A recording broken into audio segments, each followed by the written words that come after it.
I think it's fair to say that there's a decent amount of confusion when it comes to stud patterns, especially when you're talking about the Adidas brand, where their stud patterns haven't really changed for the last 10 years or so. And at one point they were FG, at another point they were FG AG. It appears they're back to being dedicated as FG, but they're actually now making dedicated AG stud patterns, which I'm sure you probably didn't even know existed, and that's because they're not exactly common, and as of right now, they're only available at certain stores in Europe. With that said, I got my hands on a pair, and today I have for you something very interesting. It is the Adidas Nemziz 19.1 in the new Uniforia pack colorway. Yes, the boot that Messi himself wears, but you'll notice that it does not have a split sole. Instead, it's a solid sole plate with an AG specific stud pattern. So even though the regular version of the Nemeziz that we're all familiar with comes with a stud pattern that I would at least consider to be FG AG, Adidas does also make an AG specific variation that not only would be better suited for use on artificial grass,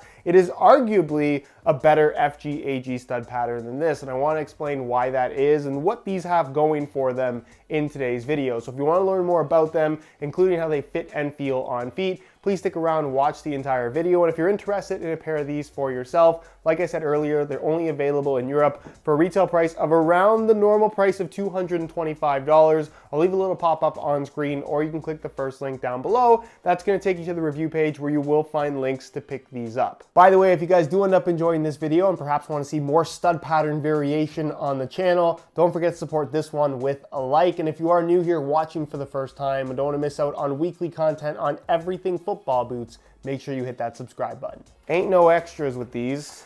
Before we get into any technical details, I just want to quickly comment on the colorway. Of course, this being part of the Uniforia pack, which was supposed to be for Euro 2020 as well as the 2020 Copa America. Both of those have been postponed, but the boots came out anyways. And as you can see, they've kept things pretty straightforward. It has this kind of paint stroke design on a white base with some very light gray pinstriping. I wouldn't say that it's particularly unique in terms of not just what we've seen from other brands, but also from Adidas themselves. And the colorway itself is kind of just a lesson in blending colors, where you have some blue, you have some yellow, and when you mix them together, it makes green. I'm not going to say that it doesn't look good, because I do think it looks quite nice. It's a very cool accent, and the fact that it's a white upper with kind of these green and yellow details along the bottom means that you're not really going to notice the grass stains all that much. It's going to hide that pretty well, but it's definitely nothing groundbreaking from an aesthetic standpoint. The black stripes on the heel have a little bit of an oil slick effect to them, which is kind of nice, slightly shiny.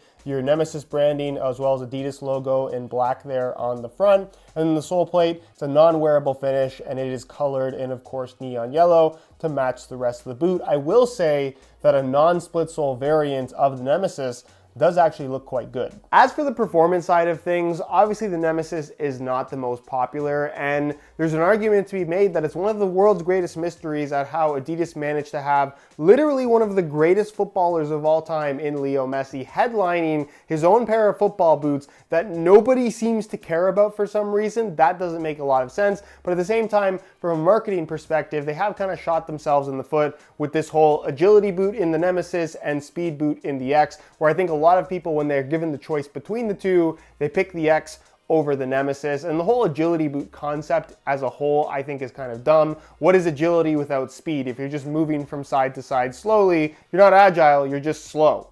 With that mini rant out of the way, the AG version of the Nemeziz 19.1 actually makes some nice improvements over the regular FG variation that obviously has not been very popular. So we're going to get into the details of the upper in just a second, but to make a long story short, it's the same as the FG model. The sole plate and stud pattern, however, is completely different, where you'll notice that it's a solid sole plate rather than the split sole construction, which I think is fine on the FG variation, but I've made the argument that the split sole maybe just feels a little bit bulkier than it needs to. It adds kind of a clunky sensation underfoot versus the upper that's actually quite thin. This is the best barefoot experience you can get from the Adi brand. So this new AG sole plate is much more sprint frame or speed frame-esque, a lot more similar to what you have on the X line. It doesn't really shave a lot of weight, and that's because this is AG specific. So the plastic itself is a little bit thicker and a little bit more heavily reinforced, not only for the sake of durability, not only for the sake of comfort and stud pressure,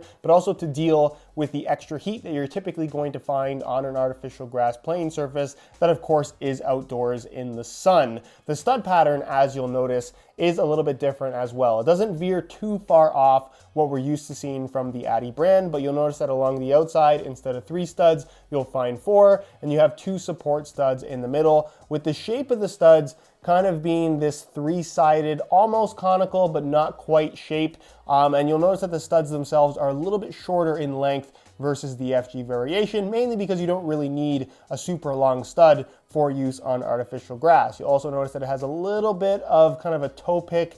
I don't want to call that a stud, but there's definitely a toe pick thing right here at the tip of the toe. And the stud pattern as a whole on artificial grass, it works very well. I definitely think that this is better than the FG variation on AG, simply due to the studs being shorter. I don't think that there's a huge difference in terms of overall traction, because artificial grass tends to cling to just about any kind of stud. There's not too much grip, which of course is very important. And what's also kind of nice about this is that the studs themselves, they're not overly short. So if you did want to use this as an FG boot as well, basically consider this to be an FG AG model, you can totally do that. And the performance that you're going to get out of this on natural grass is going to be very, very close to what you get from the regular FG variation, but of course with better feel and performance on artificial grass. You'll also notice that at the very front, you do have a little bit of an extended lip here. So from a durability standpoint, especially if you're going to be wearing them on AG, I would expect these to hold up better long-term than the FG version of the Nemeziz. Something else that is very slightly different is the weight of the boots. And I'm going to compare them side by side with the FG variation that of course has the split sole. Keep in mind that both of these boots are a size 9.5 US. We'll start off with the FG variation, and you can see that they weigh in at 8.1 ounces, the equivalent of 229 grams. Change the scale back to ounces, pull these off, and we'll throw on the AG variation, and you can see that they weigh in at 7.95 ounces, the equivalent of 225 grams. So you're talking about a weight difference of literally just 4 grams, which is extremely minor. You're not really going to notice that between the two. The bigger thing that I think is noticeable on feet is that this sole plate feels like you sit a little bit closer to the ground. It's less bulky in general, and in turn, that ultimately does make the boots feel a little bit lighter. But in reality, as far as top-end speed boots go, they're definitely not the lightest option out there. So other than those changes, everything else about this version of the Nemeziz 19.1 is the same. The upper is made out of what Adidas calls tension tape, which is basically these wide tape bands that kind of, I guess, drape over top of your foot to create a one-piece enclosure. It looks like it would have this kind of crisscross tension effect like a pair of, I guess, compression socks or something like that, but that's not really the sensation that you get here.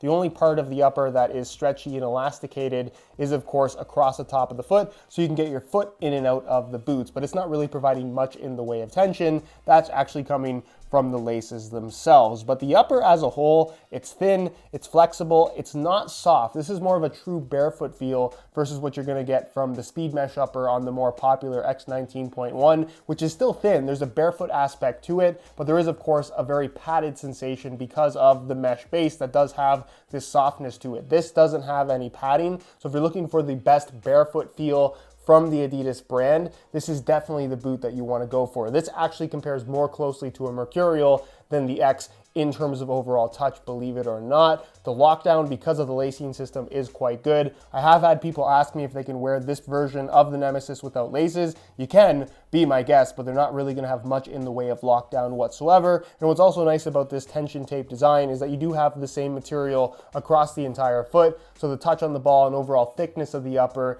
is very, very consistent no matter where you make contact with the ball. It does have a low cut design that's a signature of the 19.1 variation, with this little kind of V cut that looks kind of cool but ultimately feels very normal. And then internally you're going to find a plastic heel counter. The heel liner is this really soft kind of synthetic material. It's almost a suede but a little bit smoother than that. Plenty of extra padding, so heel lockdown is very good as well. And then as far as the insole is concerned, it's of course fully removable, features a soft synthetic suede lining on top, and it's made from a single layer of this perforated white foam. So as you can see, I've swapped out the stock white laces, which do have some nice little gray details, very subtle, but I've changed them for some neon yellow reflective SR4U replacement laces, which obviously add a little bit of contrast with all the neon yellow accents you have on the boots. Plus, it's a great way of changing up the style of your boots in a very inexpensive way. If you're interested in some SR4U laces for yourself, the website to visit is www.sr4ulaces.com.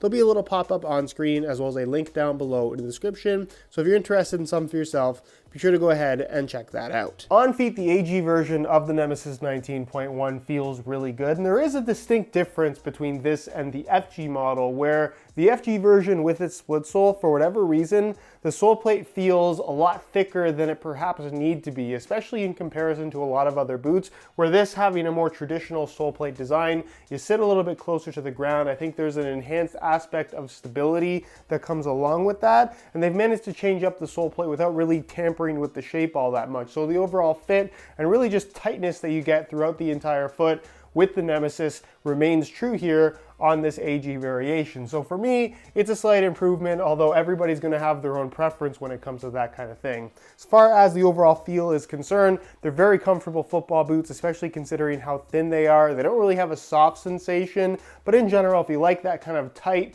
thin speed boot sensation, you're getting that from the Nemeziz 19.1, despite it not really looking like a traditional speed boot. As far as width is concerned, they have some decent width to them, where I think that these are definitely going to fit most people. If you have super, super wide feet, maybe they might be a little bit tight for you, but most people should be okay. And then as far as sizing is concerned, I'm wearing these in my usual size 9.5 US, and the fit and length is perfect. So just like the FG variation, if you're looking to get a pair for yourself, I would strongly recommend going true to size in order to achieve the best possible fit. So in conclusion, I actually think that the AG version of the Nemeziz 19.1 is a slight improvement over the FG model. While I like the split sole, and I think it gives the FG version a much more, I guess, structured and solid feel versus a lot of other speed boots, having the slightly more flexible and lower profile sole plate on this AG variation, I think feels more along the lines of what I expect a speed boot to feel like. I just prefer a more flexible sole plate as well. And then as far as the stud pattern is concerned,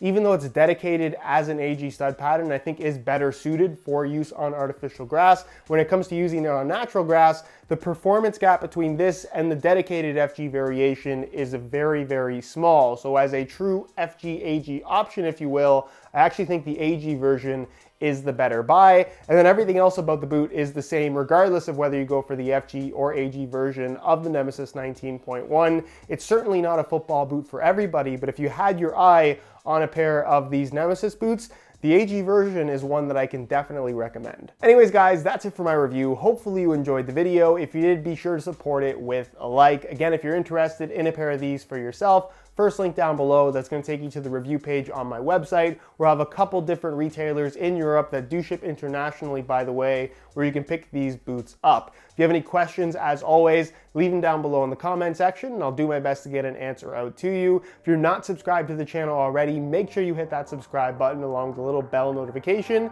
so you get notified when the next new video goes live. You can find all my social media information linked down below in the description as well. And other than that, guys, thank you so much for watching, and we'll see you in the next one.